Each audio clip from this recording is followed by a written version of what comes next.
Hello goodies, welcome back to ज़िंदगी ज़िम्मेदार। और ये है हमारा लेग का पार्ट 2। आज की लेग वर्कआउट में मैंने किया था लेग एक्सटेंशन के दोनों ही वेरिएशंस किए थे, ऊपर और नीचे। इससे क्वाड्स पर अलग अलग एंगल से टेंशन आती है और मसल्स को अच्छा बर्न महसूस होता है। हर रैप में कंट्रोल रखा और पूरी कोशिश करी कि सही फॉर्म बना रहे। आज का लेग डे सच में आसान नहीं था, लेकिन हर वर्कआउट मुझे पहले से इम्प्रूव कर रहा है। अगर आपको मेरी फ़िटनेस जर्नी पसंद आ रही है तो प्लीज़ मेरे चैनल को लाइक, शेयर एंड सब्सक्राइब ज़रूर करें। इससे मुझे काफ़ी मोटिवेशन मिलता है।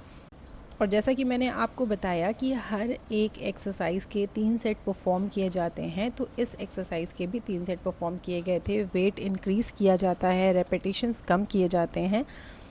इस एक्सरसाइज में सबसे ज़्यादा इम्पॉर्टेंट ये है कि आप अपनी मशीन को, अपनी चेयर को प्रॉपरली सेट करें, क्योंकि अगर आपने इसको प्रॉपरली सेट नहीं करा तो आपकी कमर में भी इंजरी आने के चांसेस हैं और उसमें भी पेन आ सकता है। मैं आपको ये बात इसलिए बता रही हूँ क्योंकि मैंने इन सारी प्रॉब्लम्स को फेस किया है, बट अब ये प्रॉब्लम्स नहीं हो रही हैं। लेकिन पहले जब मुझे नहीं पता था तो मुझे इन सारी ही प्रॉब्लम्स को फेस करना पड़ता था। इसके बावजूद भी ट्रेनर मुझे प्रॉपरली गाइड करता है और साथ ही साथ वही मेरी इस मशीन को सेट भी करते हैं। तो अगर आपके जिम में ट्रेनर हैं तो आप प्लीज़ उनसे ही बोलें कि वो आपके लिए मशीन प्रॉपरली सेट करें। आप बैठ करके लाइट वेट लगा करके एक बार चेक कर लें कि ये प्रॉपरली मशीन सेट है या नहीं, क्योंकि मशीन का प्रॉपर सेट होना, प्रॉपर फॉर्म और प्रॉपर पॉस्चर का होना बहुत ज़्यादा ज़रूरी है। और यहाँ मेरी फ्रेंड सामने खड़ी होकर मुझे हंसा रही थी क्योंकि मेरी हालत ख़राब होती जा रही थी। हर सेट मेरे लिए बहुत मुश्किल था क्योंकि हर सेट में वेट इंक्रीज़ हो जाता है। और जिम में आप जितना भी वेट लिफ्ट करते हैं, प्लीज़ अपनी कैपेसिटी के अकॉर्डिंग ही करिए। किसी को शो ऑफ़ करने के लिए मत करिए, बल्कि अपने आप को हर बार से बेहतर बनाने के लिए कीजिए।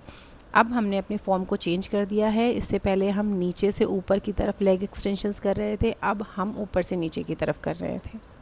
अब लेग एक्सटेंशन के बाद मैंने ग्लूट्स के बैक किए। इस एक्सरसाइज का फोकस सिर्फ और सिर्फ ग्लूट्स को अच्छी तरह से एक्टिवेट करना होता है।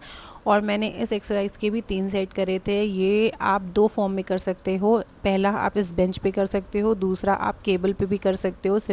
दूसरा आप इस एक्सरसाइज को केबल पे भी परफॉर्म कर सकते हैं, लेकिन उसके लिए आपको ये पैर में बांधने वाला बैंड चाहिए होगा। इसे आप अपने पैर में बांध करके और मशीन को पकड़ करके पीछे की तरफ किक बैक कर सकते हैं। उससे भी अच्छा प्रेशर आता है ग्लूट्स पे, पर इस बेंच पे करने से बेंच का अच्छा सपोर्ट मिलता है और पूरा फोकस सिर्फ ग्लूट्स पे होता है। इसके बाद मैंने काफ की एक्सरसाइज करी, इसे काफ रेजेस बोलते हैं।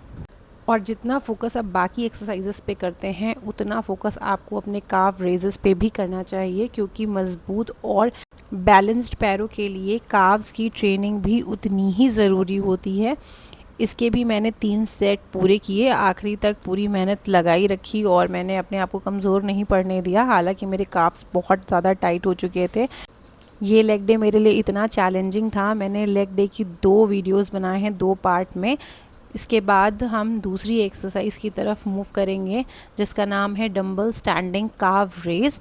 और इस एक्सरसाइज में डंबल पकड़कर पंजों के बल ऊपर नीचे जाना होता है, जिससे काफ मसल्स पर अच्छा स्ट्रेच आता है और साथ ही साथ अच्छा कॉन्ट्रैक्शन भी मिलता है।